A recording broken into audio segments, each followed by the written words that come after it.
things they want to know. One is they want to know how old I am. I'm 92.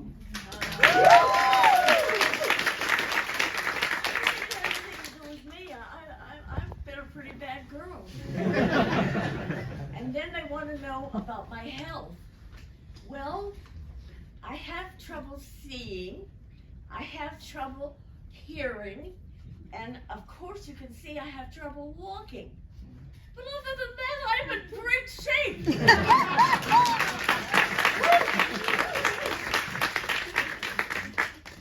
Okay, now we'll start the interview. I'm not going to be able to get up out of this chair. So high. No, don't take that away. Thank you. Okay, was I right about the acting in this film, folks? Yeah. A true acting exercise. You once said, Carol, you should use the mic. Okay. You They once. insist I take the mic. She doesn't need it, but we'll ask her to use it anyway. You once said to me that if you had never done anything else but Baby Doll, you would have felt fulfilled as an actress. I would have felt a success. Yes, I love this film so much. That was enough almost for Yeah. an entire career. How did you get the part? Where? How and Well, where? I had to audition.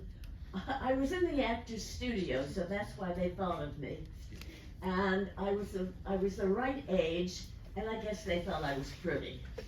I wonder why. Yeah. Anyway, I had to audition for Elia Kazan, our greatest actor's director who ever lived, and Tennessee Williams, our great playwright. He was such a poet. I loved him so much. Anyway, I'm not sure why, but I auditioned sitting under a table.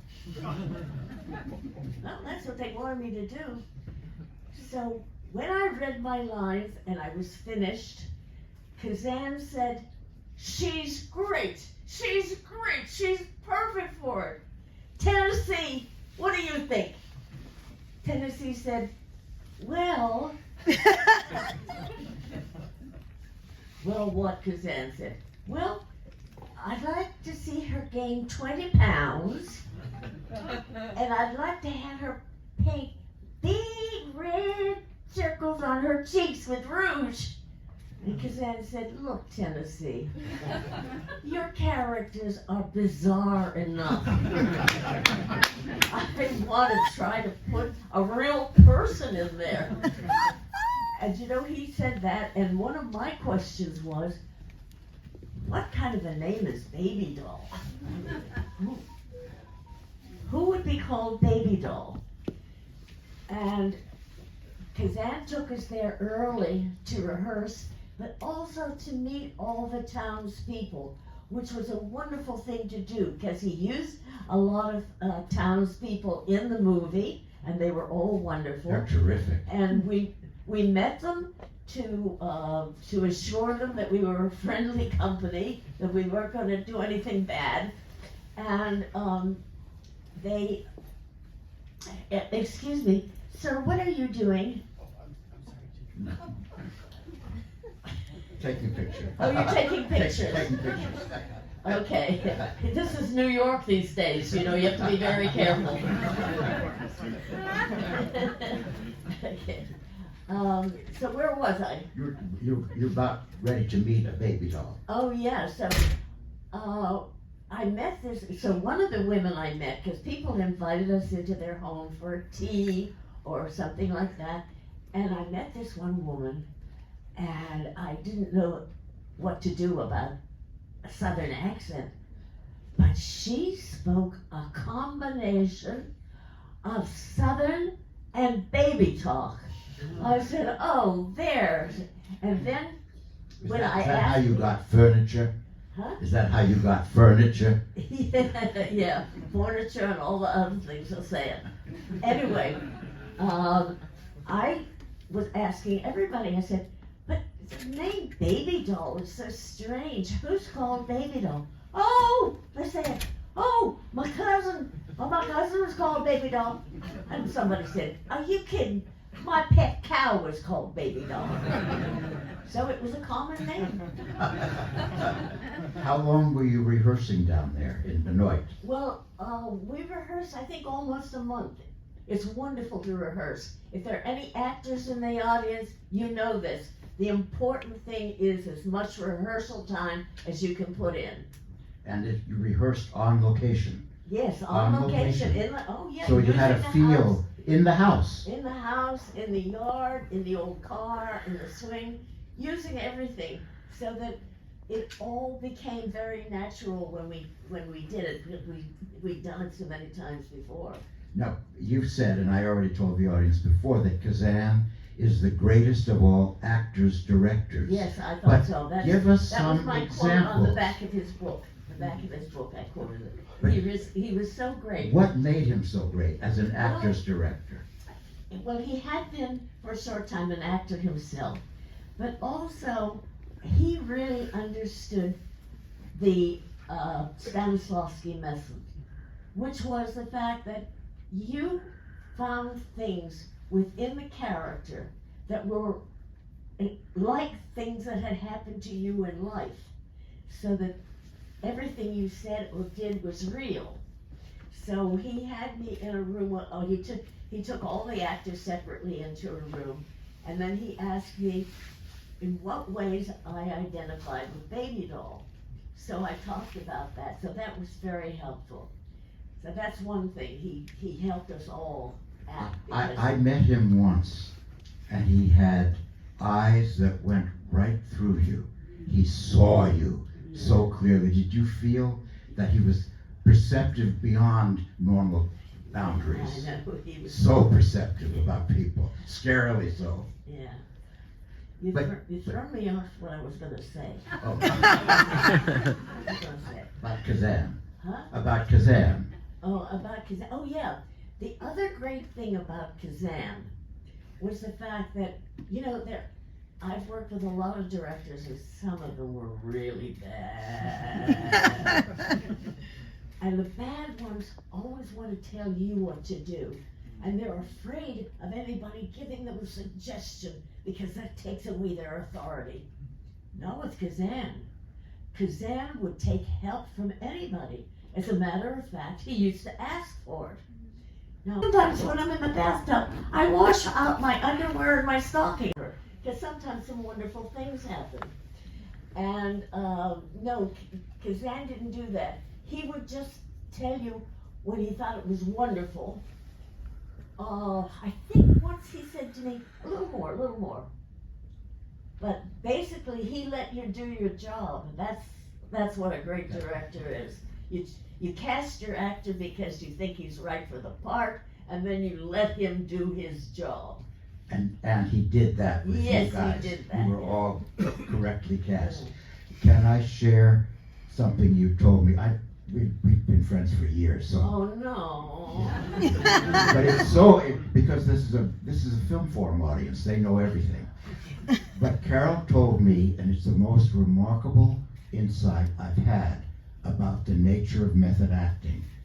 She said, during the film, she would react to her fellow actors the way she did in the script, and she would treat them the same throughout the screening.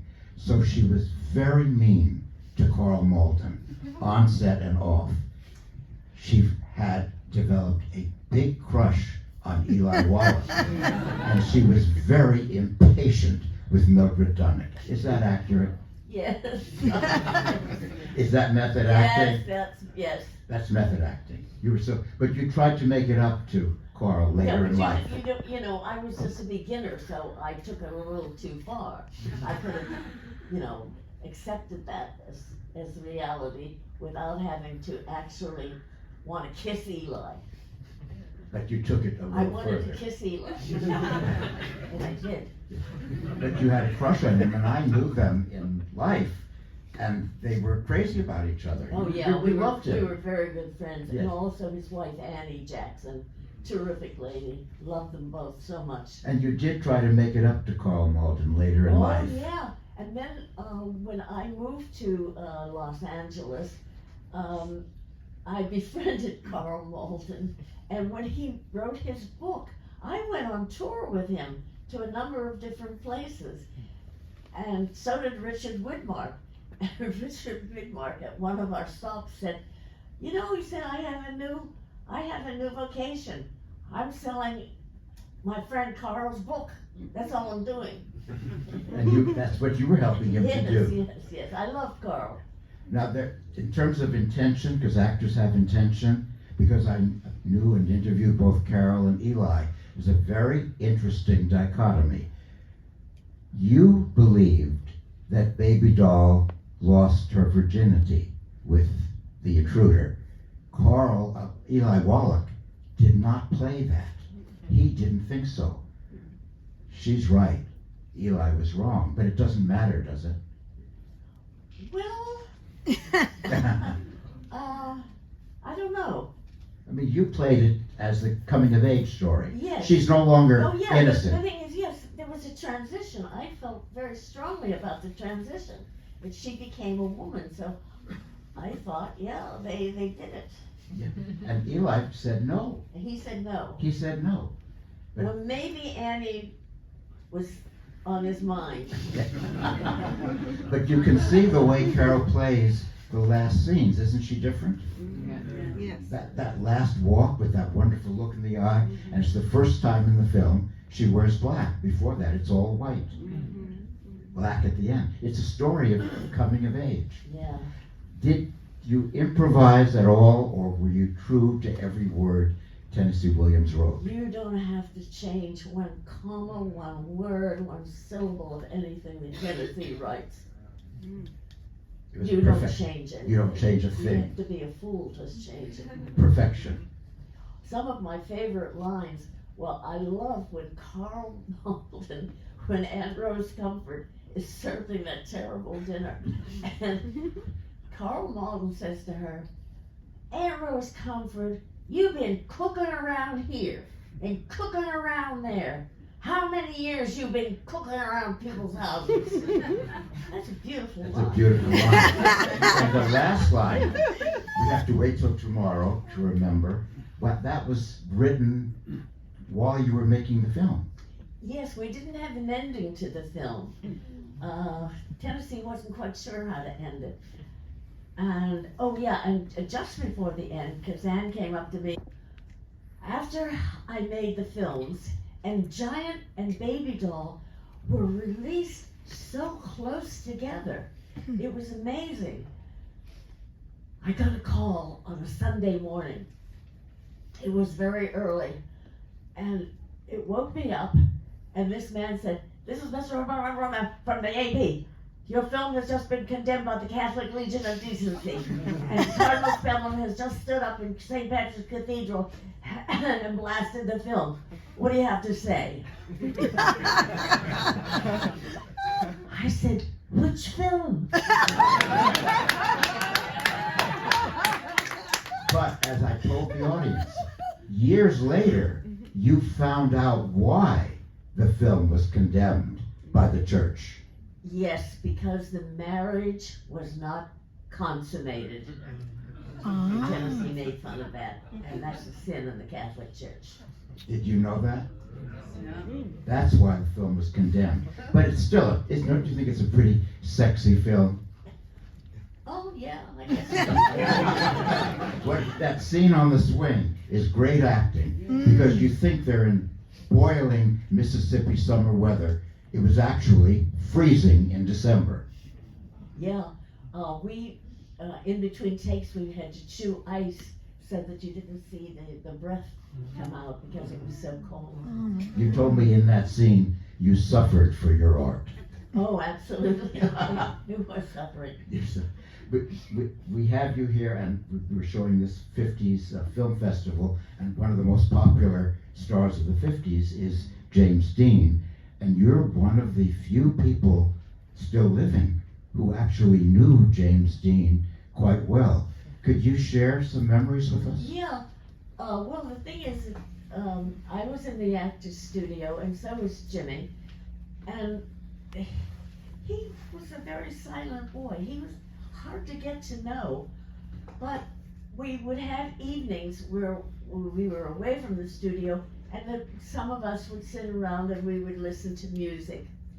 Well, Jimmy loved that, and he would show up with his bongo drums and play along with Mozart. He would come into the room without acknowledging anybody, and as a matter of fact, it was so silent that it took us a long time to realize he was there. And then the same thing. At the end, when we were all ready to go home, we looked, Jimmy was gone. He didn't say hello to anybody. Or goodbye. Now, when we did Giant, I mean, it was not easy to put yourself in a scene with Elizabeth Taylor and Rock Hudson at that time of your career. So Jimmy stuck to me. We all had to eat, and it was a very small town, Martha, and we all had to eat in the dining room of the one hotel that was there. So Jimmy would always sit with me, and he would make fun of Elizabeth Taylor. Well, you know, the thing is that this was a really sleepy little town, and all of us were wearing jeans, and we bought ourselves cowboy hats. Elizabeth showed up the first night in a black chiffon gown dripping with ermine tails. Okay, that was her. So Jimmy made great fun of that. Well, time passed, and he got to know Elizabeth. Boy, did he drop me fast. Oh yeah, then it was dinner and every other evening with her. But Yeah. you said when you saw Elizabeth Taylor in person, her beauty took your breath away. Well, yes, because there were scenes which included me and the children, and she had old age makeup. Then once I ran into her, having visualized her in this old age makeup, she took your breath away. She was so beautiful. She was as beautiful as they claimed she was. And she was a nice girl. I liked her. She was different from everybody else, as you can imagine. And my take on her was the fact that she really didn't live in the same world with the rest of us. She was at MGM as a child. All of her reactions were MGM reactions. Like, for example, the reason she had so many husbands was the fact that in an MGM movie, a good girl didn't go to bed with a man unless she married him. So Elizabeth married them all. But Hollywood magic. Carol plays Elizabeth Taylor's daughter in Giant. Carroll Baker was 1 year older than Elizabeth Taylor in the real world. She loved it. Oh, she loved it. She played my daughter. She's a year older than me. Isn't Carroll Baker's voice the same as it is in the movie? That fabulous voice? Wonderful voice. We're going to stop, and Bruce is going to make an announcement. But would you end by quoting your favorite line from Baby Doll? Well, she's very angry with Archie Lee. And she goes out onto the porch and holds onto a pillar, and she said, because he accused her of being stupid, and she said, "I've been to school in my life, big shot. And I am a magazine reader."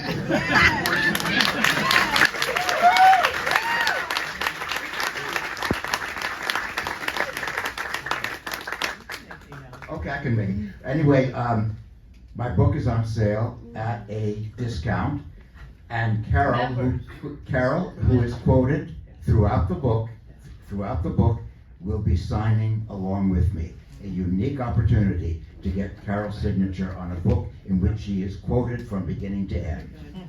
Yes, you can. Please let Carol and Foster get to the lobby first. They're going to go through the back, and let them sit down before you ask for autograph. And Carol will only be signing Foster's book till we're done with the books, and then you'll sign other things. We'll talk about it. Okay. Okay. Thank you. Thank you, Carroll Baker.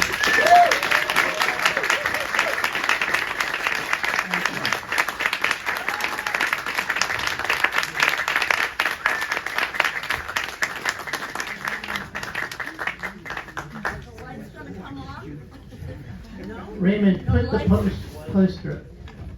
I'm sorry. All my friends there, because you got a really substantial meal and it wasn't too expensive. So Harold Clurman, the great director, used to always sit at the front of the restaurant. I think he was there every night. And when I walked in after Baby Doll, he said, "Get out of here. Get out of here. Go hide yourself. Go hide yourself." I said, "Oh, why? Because I was condemned?" He said, "No, because you can't compete with that poster."